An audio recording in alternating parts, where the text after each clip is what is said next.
मैं हूं एस्ट्रोलजर के एम सिन्हा और मैं अपने इस यूट्यूब चैनल पर आप सभी का हार्दिक स्वागत करता हूं। देखिए, आज हम बात करेंगे 3 दिसंबर को जो असेंबली इलेक्शंस के रिजल्ट आने वाले हैं। 5 राज्यों के जो चुनाव के परिणाम आएंगे उसमें कैसा रिजल्ट रहने वाला है और महत्वपूर्ण वीडियो है। और इस वीडियो में पूरा कैलकुलेशन करने के बाद, क्योंकि मैंने आप लोगों को कमिट किया था कि जब रिज़ल्ट के डेट आएंगे, जिस दिन काउंटिंग होगा, उस समय आकर मैं ज़रूर यहाँ पर कैलकुलेशन करूँगा और ये चेक करूँगा कि कितनी सीटें आने वाली हैं। और इसके लिए कुछ जो गणना होती है जो बची हुई थी, क्योंकि मैं ट्रैवलिंग पे भी था और 29 को जिनको कंसल्टेशन लेना है मुंबई में, वो 29 को अपना कंसल्टेशन बुक भी कर सकते हैं। लगातार ट्रैवलिंग पे भी था, दिल्ली में भी कंसल्टेशन 16 को दिया गया था।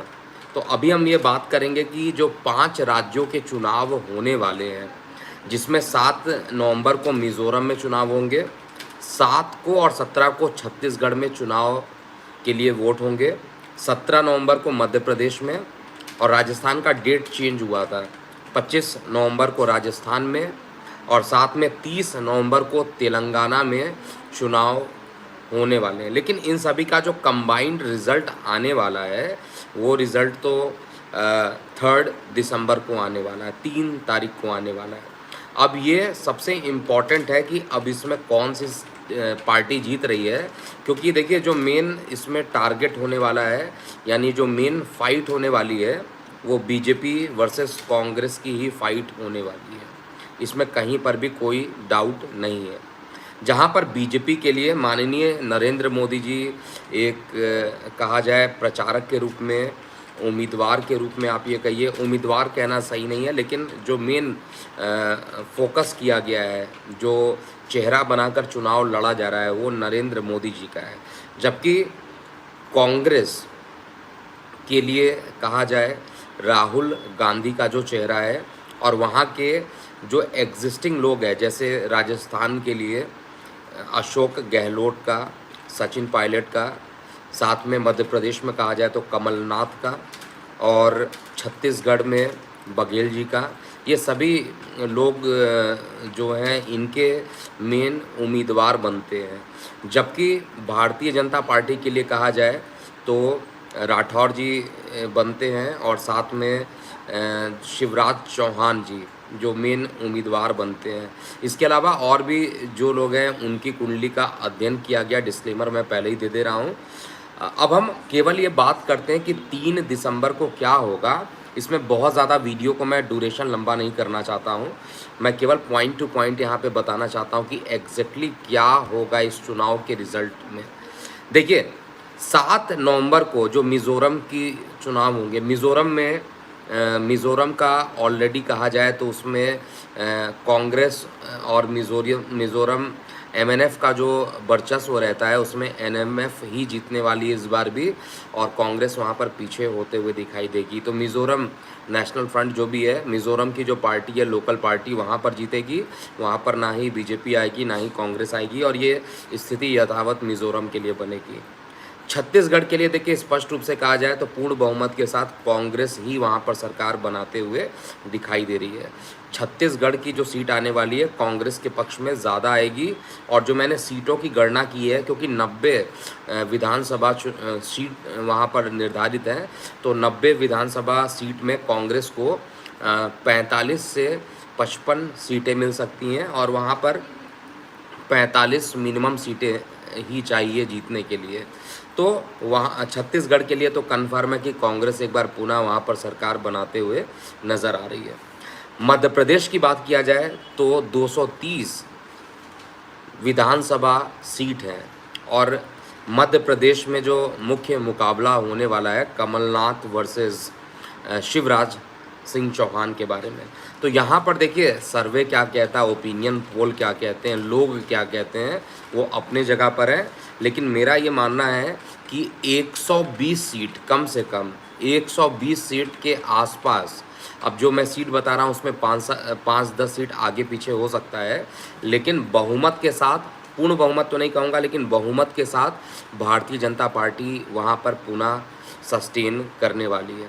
इसका रीज़न मैं बताऊँगा, ऐसा मैं क्यों बता रहा हूँ। जिस राज्य में जिसकी सरकार है, सामान्यतः पहले फेज़ में देखा जाएगा वहाँ पर उसके प्रीडोमिनेंसी होने की संभावना ज़्यादा रहेगी। इसीलिए राजस्थान में थोड़ा टफ फाइट होगा, लेकिन मध्य प्रदेश में 120 सीट के आसपास भारतीय जनता पार्टी सीटें प्राप्त करेगी और 80 से 90 सीट ही जो कांग्रेस रहेगी वो प्राप्त करेगी। तो मध्य प्रदेश में तो मुझे कहीं पे भी कोई डाउट ही नहीं दिखाई दे रहा है। छत्तीसगढ़ में कोई डाउट नहीं दिखा रहा है, और मिज़ोरम में ऑलरेडी ना बीजेपी आ रही है ना वहाँ पर कांग्रेस आ रही है। वहाँ पर लोकल जो मिज़ोरम की जो राजनीतिक दल है वहीं पर उनकी सरकार बनेगी। 25 नवंबर को राजस्थान के चुनाव होने वाले हैं। राजस्थान का चुनाव थोड़ा सा फाइटिंग वाला होगा, ये इतना आसान नहीं होगा, ये थोड़ा फाइटिंग वाला होगा। लेकिन अंत में जो जीत दिखाई दे रही है मुझे, 115 सीटें कम से कम, अगर मैं देखूं 115 सीटें कम से कम ये बीजेपी को वहाँ पर मिलेगी, और बीजेपी और कांग्रेस में 15 सीट का डिफरेंस ही केवल दिखाई देगा। तो 115 के आसपास बीजेपी आएगी और 100 के आसपास जो है वो कांग्रेस आएगी। तो राजस्थान में और मध्य प्रदेश में कन्फर्म है कि भारतीय जनता पार्टी ही चुनाव जीतने वाली है। जबकि छत्तीसगढ़ की जो सीट रहेगी वो कांग्रेस के पक्ष में रहेगी, और तेलंगाना की जो सीट है ये भी कांग्रेस के पास ही जाएगी। तो ओवरऑल अगर एक लाइन में इसको कंक्लूड किया जाए तो 2/2 का ही मैच होने वाला है। यहाँ पर 2:2 का ही रेशियो रहेगा, और एक जो सीटें होंगी, क्योंकि 5 राज्यों का जो चुनाव होगा उसमें 2 राज्य कांग्रेस के खाते में जाएगा, 2 राज्य जो है बीजेपी के खाते में, और एक राज्य जो है अन्य यानी मिज़ोरम की जो पार्टी है वो खुद वहाँ पर अपनी सरकार बनाते हुए मुझे दिखाई दे रही है। इसके अलावा 3 दिसंबर को बहुत महत्वपूर्ण जब मतदान होंगे, सुबह 8 बजे की जो कुंडली बनती है उसमें वृश्चिक लगन की कुंडली बनती है। सूर्य और मंगल लगन में रहेंगे, मंगल रोचक नाम का पंच महापुरुष योग बनाएंगे। देखिए, जब मंगल का लगन बनता है, अगर आपने देखा होगा जितने भी विशेष रूप से जो लोग बीजेपी को सपोर्ट करते हैं उन लोगों के लिए मैं यहाँ पर बात करूँगा, जो बीजेपी को सपोर्ट करते हैं उन्होंने देखा होगा जितने भी बीजेपी अपने कार्यक्रम लॉन्च करते हैं वृश्चिक में ही लॉन्च करते हैं। अब ये इत्तेफाक की बात है कि जो रिज़ल्ट आ रहा है वो वृश्चिक लगन में ही स्टार्ट होगा आना, क्योंकि हर बार वृश्चिक ही बने, और इलेक्शंस के रिज़ल्ट के दिन ऐसा कंपलसरी नहीं होता है। लेकिन जो उनके अपने मैनिफेस्टो होते हैं बीजेपी के, जो वो अपनी चीज़ों को लॉन्च करते हैं, वो निश्चित रूप से जो है वृश्चिक लगन को ही आधार बनाकर करते हैं। जैसे आपने देखा होगा चंद्रयान का जो सफल प्रक्षेपण किया गया था वो भी वृश्चिक में हुआ था, और मोदी जी जो भी काम करते हैं वो वृश्चिक लगन में ही करते हैं, क्योंकि उनका लगन भी वृश्चिक है। 3 दिसंबर को जो 8 बजे का टाइम आ रहा है उस पर अगर आप चार्ट बनाइएगा तो वृश्चिक लगन है, और मंगल रोचक नाम का पंच महापुरुष योग बनाएंगे, शुक्र मालव्य योग बनाए रहेंगे, शनि शश योग बनाए रहेंगे, और राहु केतु का राशि परिवर्तन तो अभी 30 अक्टूबर के बाद ही होना है। तो ओवरऑल कहा जाए वृश्चिक लगन जो है फेवरेबल बनता है माननीय मोदी जी के लिए। इसलिए राजस्थान में भले थोड़ा सा फाइट हो राजस्थान में, लेकिन मुझे स्पष्ट रूप से वहाँ पर दिखाई दे रहा है कि भारतीय जनता पार्टी की सरकार वहाँ बनेगी, और वहाँ पर सीट 115 सीट मैंने कैलकुलेट किया है कि अकेले भारतीय जनता पार्टी वहाँ पर प्राप्त करेगी। जबकि जो कांग्रेस की सीट रहेगी वो 100 से भी कम हो सकती है या 100 के आसपास हो सकती है। मध्य प्रदेश में भी यही हालत रहेगा। मध्य प्रदेश में लोग कुछ भी बात कर ले, 120 सीटें कम से कम बीजेपी की आएगी, और 100 से कम सीटें 90 या 80 सीटें जो हैं केवल कांग्रेस को वहाँ पर मिलने वाली है।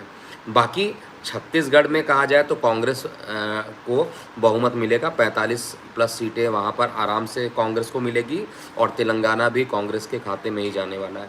तो अगर हम 5 राज्यों की चुनाव की बात करें तो 5 राज्यों में 2 राज्य बीजेपी के खाते में और 2 राज्य जो है कांग्रेस के खाते में आएगा, और एक सीट जो है मिज़ोरम का ऑलरेडी पहले भी बताया गया था। तो मिज़ोरम लोकल जो पार्टी है मिज़ोरम की वही वहाँ पर वर्चस्व करेगी, वहाँ पर ना ही कांग्रेस ना ही बीजेपी की सरकार वहाँ पर बनेगी। तो MNF का ही वहाँ पर वर्चस्व बना हुआ दिखाई देगा। अगर हम गोचर की बात कर रहे हैं तो वृश्चिक लगन की कुंडली चुनाव के दिन, जिस दिन काउंटिंग होगा उस दिन वृश्चिक लगन की कुंडली बन रही है। और साथ में जो भारतीय जनता पार्टी का जो कुंडली बनता है 6 अप्रैल 1980 11:45 दिल्ली की, वो मिथुन लगन की कुंडली बनती है। उस लगन के हिसाब से भी देखिएगा तो दशम भाव का सूर्य स्ट्रांगली है और इस समय चंद्रमा में शनि की दशा चल रही है। देखिए चंद्रमा रोग स्थान पर बैठे हैं, नीच के चंद्रमा है इस समय जो भारतीय जनता पार्टी की कुंडली बनती है। और शनि जो है वो सिंह राशि में ऑलरेडी इनके लगन कुंडली में सिंह राशि में शनिदेव भी उपस्थित हैं, पराक्रम के मालिक हैं। चंद्रमा से चंद्रमा के रिस्पेक्ट में शनि जो है दशम भाव में है, तो थोड़ा सा टफ फाइट होता हुआ इसलिए भी दिखाई दे रहा है क्योंकि चंद्रमा में शनि है। मैं पहले भी आप लोगों को बताया था कि एकदम से बीजेपी का जो वर्चस्व होगा लोकसभा के लिए भी, वो फरवरी के बाद आते आते बहुत तेज़ी से बढ़ता हुआ दिखाई देगा। और ये मुकाबला, क्योंकि इस समय जो दशा चल रही है उसका इम्पोर्टेंस ज़्यादा है। गोचर तो देखा जाए बीजेपी के फेवर में ही जा रहा है, लेकिन कांग्रेस का जो इंडिविजुअल चार्ट जो बता रहे हैं, जो लोग वहाँ पर चुनाव लड़ रहे हैं उनका जो चार्ट है वो ज़्यादा प्रीडोमिनेंट उनके लोकल एरियाज़ में कर रहे हैं। कांग्रेस का जो चार्ट मैंने एनालिसिस किया है 2 जनवरी 1978 11:59 और नई दिल्ली, मीन लगन की कुंडली, लगन में ही केतु विराजमान है, राहु चंद्रमा का ग्रहण दोष सप्तम भाव में ऑलरेडी है। तो अगर मैं दोनों के गोचर का कंपैरिजन करूं, क्योंकि बीजेपी के लिए जो है वो मिथुन लगन के रिस्पेक्ट में गोचर देखना होगा, और जबकि मीन के लिए कहा जाए तो मीन के लिए जो गोचर होने वाला है वो ये आपको बृहस्पति के रिस्पेक्ट में यानी मीन के रिस्पेक्ट में ही आपको वहाँ पर गोचर देखना है। तो दोनों में कंक्लूजन किया जाए तो राहु केतु का जो ये चेंज हो रहा है, मिथुन राशि में राहु जो है आपके पहुँचेंगे 10th हाउस में। देखिए मिथुन राशि में राहु पहुंचेंगे 10th हाउस में। राजनीति के कारक कौन होते हैं? राहु होते हैं। और एक बहुत इम्पॉर्टेंट फ्रेज भी मैंने आप लोगों को बताया हुआ है, जिसका राहु 10 में, दुनिया उसके वश में। ये बहुत फेमस फ्रेज मैंने बताया हुआ है। दशम भाव का राहु राजनीतिक सफलता देता है। और गोचर में कहा जाए तो बीजेपी के लिए कहा जाए, बीजेपी की कुंडली में दशम भाव में राहु का गोचर करना बीजेपी को सपोर्ट करेगा। जिस दिन चुनाव की गणना होंगे उस समय नरेंद्र मोदी जी की कुंडली का ही लगन बनता है, जो कि मोदी जी अपने हर कार्यक्रम को करना चाहते हैं। इस कारण से भी कहा जाए तो स्टार्टिंग फेज में बीजेपी आगे ही आपको दिखाई देगी, और धीरे धीरे, क्योंकि चंद्रमा 23 डिग्री के समय रहेंगे और चंद्रमा का राशि परिवर्तन संध्या काल तक होते होते होना प्रारंभ हो जाएगा, लेकिन उससे पहले रिजल्ट सारे आ जाएंगे। और मेरा फाइनल प्रेडिक्शन यही कहता है कि भले ही बीजेपी की दशा जो है चंद्रमा में शनि बहुत ज़्यादा फेवरेबल नहीं है, लेकिन फिर भी राहु का जो ट्रांजिट है, और ट्रांजिट का इम्पोर्टेंस बहुत ज़्यादा माना जाता है। और लड़ाई जो है थोड़ी सी बराबरी की ही रहेगी, क्योंकि 2 सीटें, 2 राज्य जो है वो कांग्रेस के खाते में जाएगी और 2 राज्य जो रहेगा बीजेपी के खाते में जाएगी। अगर हम 2018 के रिस्पेक्ट में बात करते हैं, जहाँ पर मैंने पहले भविष्यवाणी किया था, जब 2018 के चुनाव हो रहे थे उस समय मैंने बताया था कि सबसे ज़्यादा सीटें जो रहेंगी वो कांग्रेस की आएगी। 2018 के चुनाव के रिजल्ट में मैंने 4 प्रदेशों में कांग्रेस बोला था और हर जगह कांग्रेस लगभग आई थी। ये बात अलग है कि बाद में जो है सीटें चेंज हुई, या आप ये कहिए पार्टी लोग चेंज किए, और उसके बाद बीजेपी का प्रभुत्व वहाँ पर बना। लेकिन यहाँ पर स्टार्टिंग में, क्योंकि पिछले बार बीजेपी की हालत 2018 में ख़राब थी, इस समय गोचर कहा जाए, इस समय दशा कहा जाए, इस समय जो राहु का जो ट्रांजिट हो रहा है वो बीजेपी के फेवर में ज़्यादातर टाइम रहने वाला है। दशा थोड़ा सा वीक मैं ज़रूर बार बार कहूँगा, लेकिन राहु का जो गोचर 10th हाउस में वो बीजेपी के लिए निश्चित रूप से अच्छा ही होने वाला है। इसके रिस्पेक्ट में कहा जाए, कांग्रेस में राहु का जो गोचर होगा वो लगन में होगा। अब लगन में होने का मतलब है शैतान जो माइंड होता है, क्योंकि राहु को चांडाल कहा जाता है, लगन में आ जाए, और लगन में आ जाए 5th हाउस को देखेगा, 9th हाउस को देखेगा, तो अपनी पूरी जोर जो होती है वो कांग्रेस पार्टी तो अपनी लगा रही है, चाहे वो इंडिया विपक्षी दल के रूप में लोकसभा चुनाव लड़ने की वो बात कर रहे हों, चाहे जिस भी तरीके से चुनाव को लड़ने की बात कर रहे हैं। लेकिन भारतीय जनता पार्टी का जो असली टाइम होगा 19 फ़रवरी के बाद बहुत तेज़ी से उनके फेवर में आएगा। इसीलिए ये जो चुनाव रहने वाला है ये 3-2 ना होकर 2-2 रहेगा और एक सीट मणिपुर के जो लोकल पार्टी है उन्हीं के खाते में जाने वाली है। तो ये था मेरा पूरा विश्लेषण 3 दिसंबर 2023 को क्या होने वाला है। और हर बार की बात थी, हर बार जैसे मैंने आपको बताया प्रत्येक समय के जैसे भी रिज़ल्ट आते हैं उसका लाइव मैं आकर एक्सेप्ट करता हूं और आपको बताता हूं कि जो रिज़ल्ट आए हैं वो किस पक्ष में आए हैं और उसको एक्सेप्ट करना भी मेरा फ़र्ज़ है। और मैं पूरे तरीके से 2 बार 3 बार कम से कम इस कुंडली को क्रॉस चेक किया हूँ, इसलिए मैं कॉन्फिडेंट हूँ। निश्चिंत रहिए, एमपी में और राजस्थान में निश्चित रूप से बीजेपी आने वाली है। एमपी में तो ऑलरेडी बीजेपी है और राजस्थान में कांग्रेस है, तो एक कम से कम राज्य जो है बीजेपी के हाथ में राजस्थान आने वाला है। छत्तीसगढ़ कहा जाए तो ऑलरेडी कांग्रेस के पास है, तो कांग्रेस के पास ही जाएगा। तेलंगाना कांग्रेस के पास ही जनरली रहता है, तो वो उसी के पास रहेगा। और मिज़ोरम में किसी को भी ना ही बीजेपी ना ही कांग्रेस आने वाली है। तो 2 सीटों के साथ ही कहा जाए तो पिछले बार जो 0 हो गया था बीजेपी, इस बार कम से कम 5 राज्यों में 2 राज्य बीजेपी के पास स्पष्ट रूप से आ रहे हैं। इससे पहले के जो 3 राज्य हुए थे, असम का, मिज़ोरम का, मणिपुर का, ये सब की जो बात की गई थी और कर्नाटका की, इन सभी का प्रेडिक्शन भी पहले दिया जा चुका था। तो केवल और केवल जो मैं देखूंगा, जो पहले भी मैं कह चुका था, मध्य प्रदेश और राजस्थान जो रहेगा वो बीजेपी के पास ही रहेगा। और आज भी मैं इसी बात को रिपीट कर रहा हूँ, जिस दिन चुनाव के रिजल्ट होंगे वो निश्चित रूप से बीजेपी के लिए फ़ायदेमंद होने वाले हैं, पिछले बार की रिस्पेक्ट में ज़रूर फ़ायदेमंद होने वाले हैं। और राजस्थान में बिल्कुल भी कांग्रेस नहीं आएगी, मैं ये श्योर हूँ। और जब तक रिज़ल्ट नहीं आ जाता है तब तक मैं इसको मानता हूँ। लेकिन आप जिस भी राज्य से बिलोंग करते हैं, आप अपनी प्रतिक्रियाएं ज़रूर लिखिएगा कि कहाँ पर किसकी सरकार बन रही है और उसका रीज़न क्या है। लेकिन बीजेपी 2 राज्यों में निश्चित रूप से आने वाली है। अभी के लिए इतना ही। मैं हूँ एस्ट्रोलॉजर के एम सिन्हा। ओम नमः शिवाय।